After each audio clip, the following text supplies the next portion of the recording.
Bonjour à tous. Une belle matinée pleine d'action.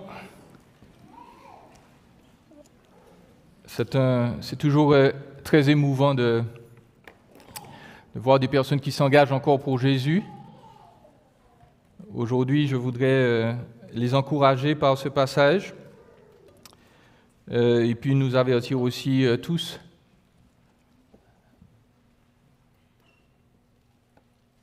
Il y a une chanson d'enfant, je ne sais pas si elle existe aussi au Québec, qui dit « Avec Jésus dans mon bateau,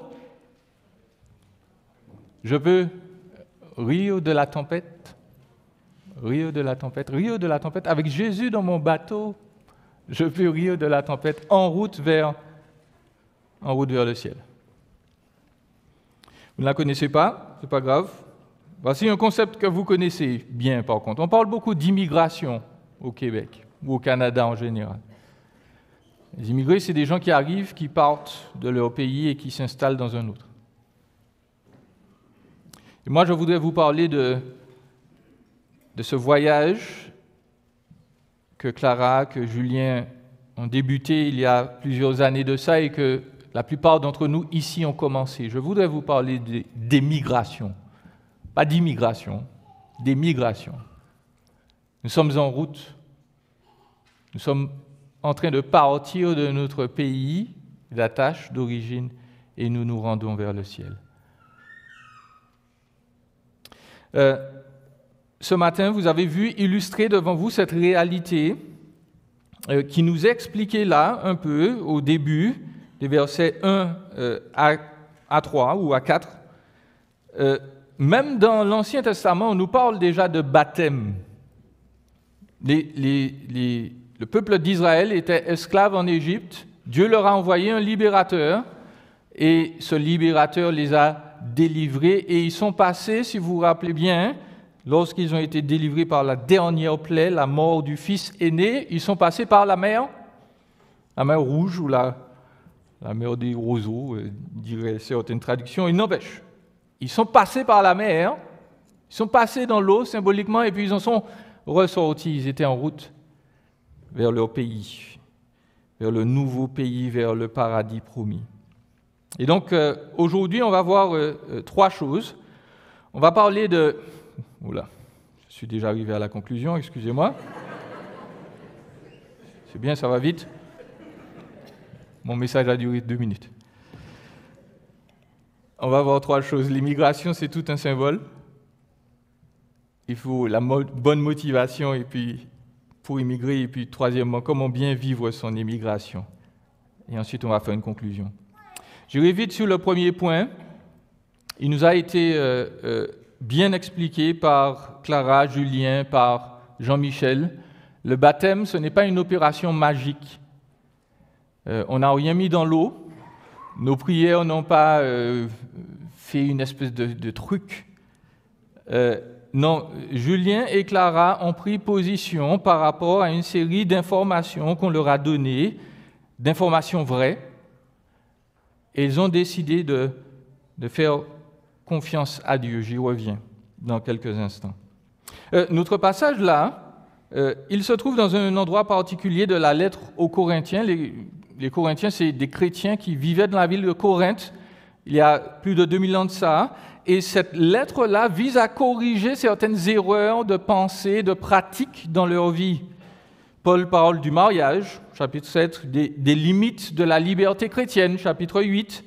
Et puis au chapitre 9, il nous parle de la nécessité de bien rémunérer les serviteurs de Dieu, jusqu'au verset 23. Et puis à la fin de ce chapitre, il explique, autre image, autre symbole, il explique que les chrétiens sont dans une course. Les gens qui ont cru en Jésus sont impliqués, non pas dans un sprint, mais dans un marathon qui va durer longtemps et qui doit être concouru selon les règles.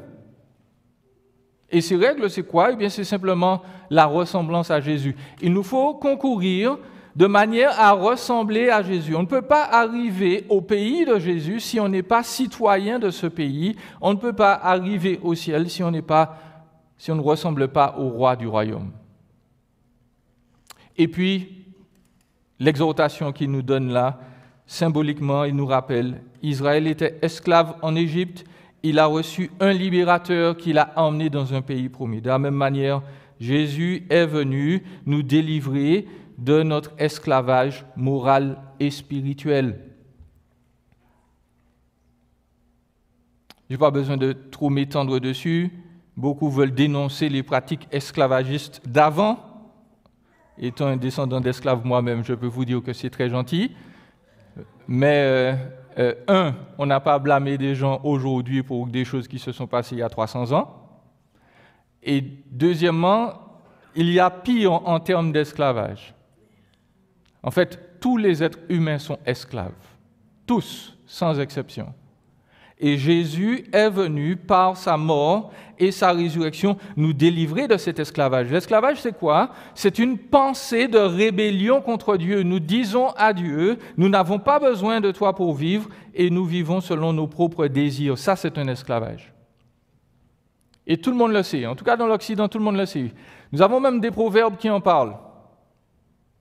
Je suis sûr qu'au Canada, vous dites, l'erreur est... Oh tiens. C'est vrai? Donc, si l'erreur est humaine, tous les êtres humains sont faillibles. Tous les êtres humains sont mortels. Tous les êtres humains sont condamnés. L'erreur est humaine. On dit « nul n'est parfait ». C'est vrai. C'est pour cela que nous avons besoin de la perfection de Jésus. Nous n'allons pas au ciel parce que nous sommes meilleurs que les autres.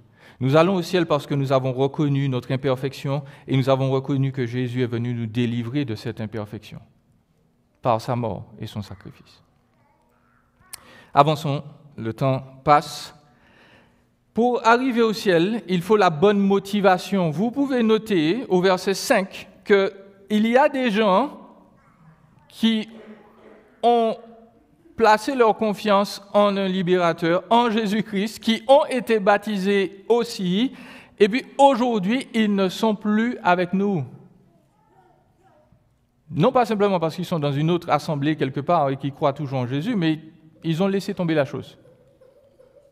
Je me rappelle, il y a quelques années, j'ai rencontré une jeune fille qui était plus âgée que moi. On avait tous les deux grandi dans l'église. On avait tous les deux fait l'école du dimanche. Elle avait fait profession de foi. Elle était membre de l'église.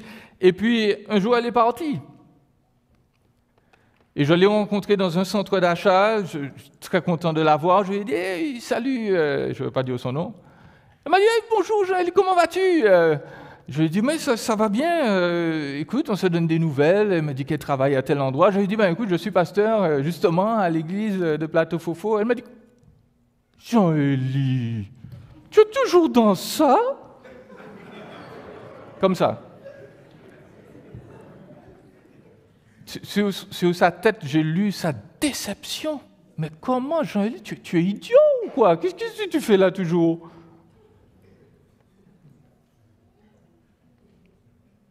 Qu'est-ce qui va faire que je vais voir un jour Dieu physiquement à la fin de mon voyage? Qu'est-ce qui doit me motiver? Notre texte là nous avertit. Il dit, la plupart d'entre eux, ils ont été, certes, ils ont passé par la foi, ils sont passés par ce baptême, mais le texte nous dit qu'ils n'ont pas été agréables à Dieu. Pourquoi? Parce qu'ils périrent dans le désert. Le terme agréable ici signifie être approuvé, faire plaisir à. Et dans d'autres textes du Nouveau Testament, notamment, l'équivalent grec nous dit que, là, on nous parle d'élection. On nous dit que Dieu a pris plaisir en certains êtres humains et leur a fait grâce. Il les a choisis pour passer du temps avec eux dans l'éternité. Et hélas, nous voyons que dans ce texte-là, dans 1 Corinthiens 10:5, les Israélites n'ont pas fait plaisir à Dieu. Ils n'étaient pas élus. Et ils ont apparemment vécu au cœur de l'Alliance sans en faire partie de cœur. La vraie question, c'est comment être certain d'être agréable à Dieu? Nous savons qu'eux ne l'ont pas été. Comment savoir si je fais partie des élus? Eh bien, un verset qui y répond très simplement. Hébreux 11, verset 6, beaucoup d'entre vous le connaissent. Or, sans la foi, il est impossible de lui être agréable. Car il faut que celui qui s'approche de Dieu croit que Dieu existe et qu'il est le rémunérateur, c'est-à-dire qu'il récompense ceux qui le cherchent. Comment plaire à Dieu? Le verbe plaire ici, c'est un synonyme de celui qui est dans 1 Corinthiens 10. Il parle d'une attitude volontaire de service, d'un désir de satisfaire. Et moi de mentionner la chose suivante. Clara l'a bien dit dans son témoignage, la foi, ce n'est pas un sentiment. La foi, ce n'est pas une aura spirituelle.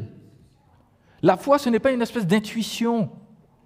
La foi, c'est la confiance que l'on a placée en quelqu'un que nous avons appris à connaître parce qu'il a démontré sa fiabilité au fur et à mesure. Aucun d'entre vous ici ne passerait dans une des rues de Hull ou de Gatineau et ne dirait à quelqu'un « Tu peux me tenir mon cellulaire juste une seconde, j'arrive, je fais une course. Hein? » Mesdames, à aucun moment, si vous êtes dans le bus et que vous avez les mains encombrées, vous allez dire à la personne qui vous suit « Tenez mon sac, juste une seconde. Hein? » Non. Pourquoi? Est-ce que ça veut dire que vous détestez les gens? Non. Ça veut simplement dire que vous ne les connaissez pas. Donc, vous ne leur faites pas confiance. C'est ça la foi. C'est une confiance. Notre foi est objective. Ce n'est pas un sentiment, la foi. Nous avons reçu, je l'ai dit, des informations précises sur Dieu. Nous avons des événements qui se sont produits. Nous avons des personnes qui ont vécu avant. Et la Bible, c'est quoi? C'est un recueil des témoignages des actions de ces personnes-là, des paroles de ces personnes-là. Et nous mettons notre confiance dans ces gens-là. Cette confiance-là, elle est bien placée. Parce que l'histoire nous confirme que Jésus a existé. Parce que les témoins qui l'ont vu après sa mort et sa résurrection n'étaient pas des gens fous. Ils n'ont pas fumé de cannabis. Ils n'ont pas eu de délire mystique. Jésus, ils l'ont touché. Ils ont mangé avec. Et pourquoi nous croyons dans ces choses extraordinaires? Parce qu'encore une fois, la Bible est le témoignage le plus fiable que nous ayons dans l'Antiquité. Ça, personne ne le dit. Nous avons plus de copies ou de témoins de la résurrection de Jésus, même que de Platon, ou plutôt de l'Odyssée de Platon, c'est bien ça? Ou d'Ulysse. D'Homère, merci. Je me disais bien, c'était l'un d'entre eux. Il y a 4 ou 5 ou 6 copies de l'Odyssée d'Homère. Nous avons 25 000 copies du Nouveau Testament. Il n'y a aucun livre dans l'histoire qui ait plus d'attestations ou dans lequel nous pouvons mettre plus de confiance. Aucun livre historique ou de l'Antiquité que la Bible. Il nous faut avancer. Comment bien vivre notre émigration? Ce sera ce que nous verrons là dans notre dernière partie. Comment plaire à Dieu concrètement? Comment savoir si nous avons la foi? Nous avons dit la foi est une confiance.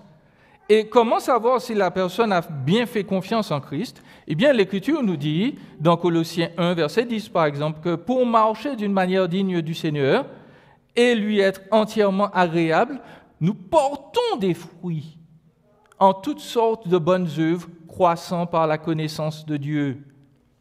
Dans 1 Jean 3, 22, il nous est dit, quoi que ce soit que nous demandions, nous le recevons de lui parce que nous gardons ses commandements et que nous faisons ce qui lui est agréable. Nous démontrons notre confiance en Dieu en faisant de manière régulière, pas parfaite, régulière, ce qui fait plaisir à Dieu. Et donc, notre texte dans 1 Corinthiens 10 souligne le mécanisme qui fait que nous plaisons à Dieu, et nous allons le voir de manière négative, c'est-à-dire qu'est-ce qui fait que nous ne plaisons pas à Dieu et quels sont les fruits qui résultent de ce manque de confiance. Donc, la foi se démontre par ce que nous faisons, et notre texte nous donne un avertissement de ce qui va faire que nous n'allons pas plaire à Dieu. Il y a 2 choses donc qu'il faut retenir là de notre passage.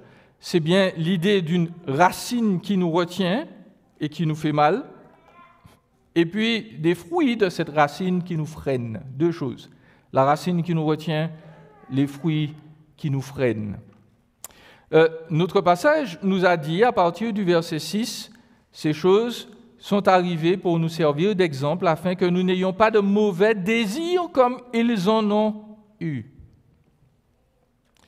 Qu'est-ce qui fait que nous ne trouvons pas tout notre plaisir en Dieu? Qu'est-ce qui fait que nous n'obéissons pas à Dieu régulièrement ou que notre foi souvent chancelle? Eh bien, la raison est simple. Nous avons du plaisir ailleurs. Et j'ai envie de dire, nous avons parfois un plaisir meilleur. C'est ce que nous pensons. Notre manière de désirer est teintée par le péché. Le terme désir, normalement, il est neutre. On peut désirer de bonnes choses. Jésus dit « J'ai ardemment désiré de passer cette nuit avec vous ». C'est le même verbe qui est employé là. Mais Paul nous dit que le peuple d'Israël a eu de mauvais désirs, c'est-à-dire, si l'on traduit, des désirs nocifs, toxiques, nuisibles, dommageables. Chers amis, la raison pour laquelle les êtres humains font mal, c'est parce qu'ils désirent faire le mal et qu'ils trouvent du plaisir à faire le mal. Et je m'inclus là-dedans. Le cœur du problème, c'est que nous avons un problème de cœur. La raison du mal sur terre, c'est que notre centre de décision, notre âme, notre être profond est motivé par ce qui n'est pas pur, par ce qui est malsain. Or, celui qui devrait être notre plus grand plaisir, c'est Dieu. Je n'ai pas dit que Dieu doit être notre seul plaisir, dans le sens où il n'y a rien dans la vie qui nous fasse du bien. La plupart d'entre vous ont commencé à le discerner. Il y a des plaisirs extrêmes, exquis dans la bonne nourriture. C'est l'un de mes premiers plaisirs. Et qui est-ce qui nous a donné de la nourriture? Mais c'est Dieu. Donc Dieu ne dit pas, il doit être le seul plaisir qui existe. Non, Jésus dit, je dois être le plus grand plaisir qui existe pour toi. Est-ce que ta vie est remplie de cette soif de moi? Parce que moi, je donne du plaisir, un plaisir supérieur à tous les autres, on va le voir. Et j'ai envie de vous dire, les plus grands voyages commencent par un premier pas. Comment faire de Dieu notre plaisir ultime? Eh bien, vous savez, la recette que j'ai trouvée, elle est très simple. Chaque matin, régulièrement, je dis à Dieu, Seigneur, aujourd'hui, sois mon plus grand plaisir, s'il te plaît. C'est tout. Je me réveille le matin et je dis, Seigneur, tu es l'être le plus beau, le plus grand qui soit. Que mon âme trouve en toi tout son plaisir. Et Dieu travaille au fur et à mesure de la journée et il me rappelle, tu sais, tu n'as pas besoin de t'inquiéter, parce que moi je t'aime. Trouve du plaisir en moi, ne t'inquiète pas. Et le Seigneur répond. Ça, c'est le premier pas. Il nous faut voir rapidement quelques fruits qui nous freinent. Notre texte nous dit que la racine du mal, donc, c'est un plaisir qu'on va trouver ailleurs qu'en Dieu. Et ce plaisir-là va donner des éléments qui sont malsains. Très rapidement, Paul nous dit « Ne devenez point idolâtres comme eux ». Le peuple s'est assis pour manger, pour boire. Ils ont fait l'équivalent de ce qu'aux Antilles on appelle un carnaval. Ils avaient leur vaval, pour les Antillais ici. Ils ont fait leur idole, et puis ils dansaient tout autour. Les mauvais désirs vont nous dire que puisque Dieu n'est pas intéressant, il y a d'autres choses qui vont te procurer plus de plaisir que Dieu. Et ces choses-là, en théologie, on les appelle des sauveurs fonctionnels. Ça peut être notre époux, notre épouse, ça peut être les substances, ça peut être le sport, ça peut être la musique. Toutes ces choses-là, eh bien, vont devenir nos sauveurs. À chaque fois qu'on sera stressé, eh bien, on va se tourner vers son idole. À chaque fois qu'on sera triste, on va se tourner vers son idole. Quand on sera en colère, on va se tourner vers l'idole qui va nous amener la paix. Les sauveurs fonctionnels. Et le peuple de Dieu s'est assis pour se divertir. Et il a eu tort. Parmi ces idoles, on trouve le plaisir sexuel, verset 8, « Ne nous livrons point à la débauche, comme quelques-uns, ou à l'inconduite, comme vous l'avez lu là, comme quelques-uns s'y livrèrent, de sorte qu'il en tomba 23 000 en un seul jour. » Dans notre société, en particulier, il y a un mensonge éhonté et tenace, qui tient toujours et qui dit aux êtres humains, dans l'Occident, tu peux avoir du plaisir sans conséquence. Le plaisir n'a pas de conséquences. Tu peux prendre des substances, il n'y aura pas de conséquences. Tu peux coucher avec qui tu veux, il n'y aura pas de conséquences. Il y a des moyens contraceptifs. Et puis de toute façon, si jamais tu as un enfant non désiré, tu peux l'éliminer. Si tu as des relations sexuelles avec n'importe qui, personne ne va tomber amoureux ou amoureuse de toi, ça n'existe pas, c'est pas grave. Parce que la sexualité en particulier, c'est juste un moyen d'avoir du fun. C'est pas quelque chose de quasi spirituel qui te lie à la personne en face. Pas de conséquences. Sauf que nous savons que c'est un mensonge. Il est impossible de poser une action qui n'aura aucune réaction. L'Écriture nous dit qu'il y a des gens qui se sont dit « Je peux me livrer au plaisir sexuel comme je veux, il n'y aura pas de conséquences. » 23 000 sont morts. Et aujourd'hui encore, on meurt à cause du plaisir non cadré. Les relations sexuelles non cadrées tuent ceux qui s'y livrent et tuent les enfants non désirés. Il n'y a pas de plaisir sexuel sans conséquences. Et donc, vivre ma sexualité bibliquement pour faire plaisir à Dieu implique que j'apprends à ne pas vivre pour moi, pour me satisfaire, mais je vis pour l'autre. Le but, ce n'est pas mon plaisir, c'est le plaisir de l'autre. L'individu en face, qu'il soit homme ou femme, il ou elle est créé à l'image de Dieu, il ou elle mérite le respect en tout temps. Son corps est sacré. Si je respecte l'autre sexuellement, je ne vais pas poser des actes sexuels sans dire, écoute, on sera là, dans ce cadre du mariage, qui va nous préserver de toutes sortes de maladies, qui va nous préserver de toutes sortes d'adultères. Si nous avons des enfants dans le cadre du mariage, c'est pas grave, c'est bien.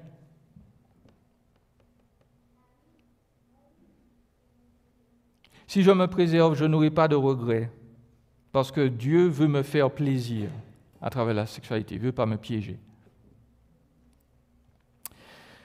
Un autre fruit qui nous freine, le manque de reconnaissance. Versets 9 et 10, l'Écriture nous dit « Ne tentons point le Seigneur ». Verset 10, « Ne murmurez point ». Le problème ici, c'est l'ingratitude. Le peuple se plaint du service dans l'autel divin. Parce que vous vous rappelez, l'Écriture nous dit que dans le désert, pendant 40 ans, chaque matin, le peuple se levait, il sortait de sa tente avec un bol ou un panier, et puis il récupérait de la manne tous les matins. Tous les matins. Miraculeusement, ils avaient leur déjeuner là, juste devant la tente. Et donc pendant une journée, ça a été 2 jours, ça a été 3 jours, 4 mois, 6 mois. Après quelques années, ils disent à Dieu, « Seigneur, ta manne, elle me fait vomir. » Manque de reconnaissance. Ils murmurent. Ils ne sont plus satisfaits. Ils ont du ressentiment. Comment combattre ce fruit-là? Parce que nous aussi, dans notre vie, nous avons du ressentiment. Nous aussi, nous murmurons. Nous aussi, nous disons à Dieu, nous ne sommes pas satisfaits de ce que tu nous donnes. Nous avons des réfrigérateurs pleins et nous disons à Dieu, oui, mais ce qu'il y a dans le réfrigérateur, c'est pas ce que je voudrais. Certains d'entre nous ont des enfants. Ils se plaignent de leurs enfants. Certains d'entre nous n'ont pas d'enfants. Ils se plaignent de ne pas avoir d'enfants. Tout le monde se plaint. Chers amis, l'Écriture, face à l'ingratitude, nous invite à cultiver de la reconnaissance. Il faut réaliser les privilèges que nous avons. Il y a des gens qui quittent leur pays pour venir vivre ici. C'est pour une raison, mes amis. Même si la vie est dure, il faut reconnaître que le Seigneur nous bénit. Et ce n'est pas nous seulement les croyants qui reconnaissons la chose. Même les incroyants reconnaissent que la reconnaissance est bonne. Il y a eu des études là-dessus. La reconnaissance, chers amis, réduit la dépression. Vous saviez ça? Il y a eu une revue de 70 études incluant plus de 26 000 participants. Cette revue a déclaré « Les gens qui sont reconnaissants et reconnaissant souvent et reconnaissant beaucoup, ils ne sont pas dépressifs. » D'autres études nous disent que la reconnaissance diminue l'anxiété et le stress. Le fait de dire merci, d'être satisfait de ce qu'on a, de penser positivement à ce que nous avons déjà reçu et de se dire « Oui, c'est bien ». Ça diminue notre stress. La reconnaissance soutient la santé cardiaque. Et puis, la reconnaissance améliore le sommeil pour ceux qui dorment mal. Ça, ce n'est pas des chrétiens qui ont dit ça. Ça, c'est des scientifiques qui nous disent quand on est reconnaissant, ça a un impact même sur notre corps. Le Seigneur nous dit arrêtons de nous plaindre.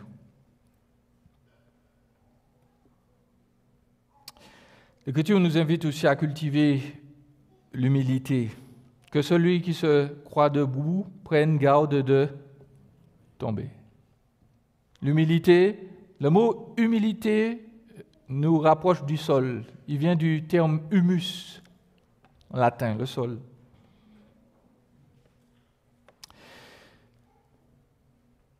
Je voudrais terminer par cette promesse de l'Écriture. Aucune tentation ne vous est survenue qui n'ait été humaine. Aucune tentation. Julien et Clara l'a souligné, Julien le sait déjà, ce n'est pas parce qu'on est baptisé, qu'on a pris un engagement avec Christ que les choses deviennent plus faciles. En fait, c'est garanti, elles vont devenir plus difficiles. Parce que là, nous disons aux hommes, nous disons aux anges, nous disons à Dieu, je te suis. Et ce dernier passage est important parce que souvent on le lit très négativement. On parle on lit tentation, ça a été traduit comme ça. Mais le terme est plus neutre que ça. Le terme, c'est simplement test, épreuve. Dieu nous dit qu'il essaye, par certaines circonstances difficiles, de connaître la nature ou le caractère de notre cœur. Et il fait cela en le soumettant à un examen minutieux et complet.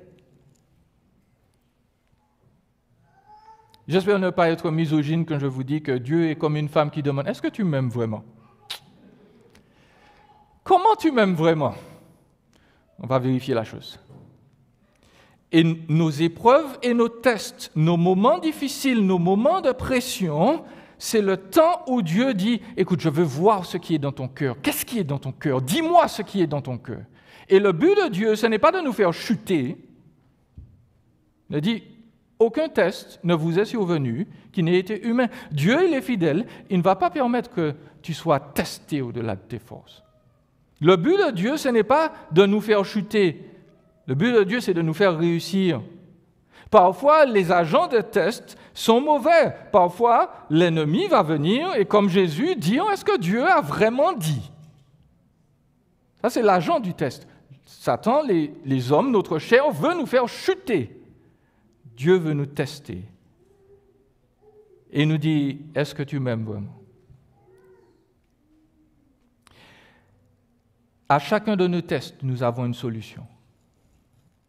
Il n'y a aucune épreuve qui n'est survenue dans notre vie pour laquelle Dieu n'avait pas une réponse. Et je veux vous encourager, Julien, Clara, les épreuves vont venir. mais Dieu est toujours là avec vous pour vous soutenir et vous encourager. Et si jamais il y a des chutes, rappelez-vous toujours, nous sommes sauvés parce que notre Sauveur n'a jamais, lui, chuté et que sa perfection nous est attribuée. De sorte que nous pourrons nous relever, non pas en nous condamnant, en disant « voilà, tu as encore échoué »,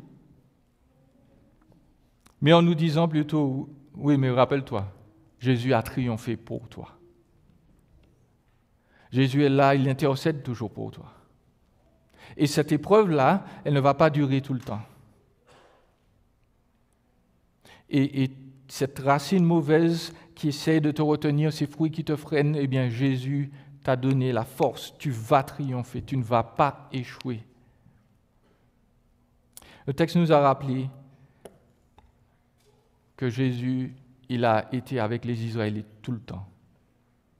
Jésus, c'était le rocher auprès duquel ils buvaient.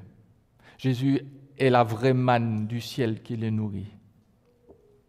Jésus était là dans la nuée avec eux pour les guider à chaque instant. De la même manière, Jésus est avec nous tous jusqu'à la fin de notre voyage, jusqu'à la fin de notre émigration céleste. Amen.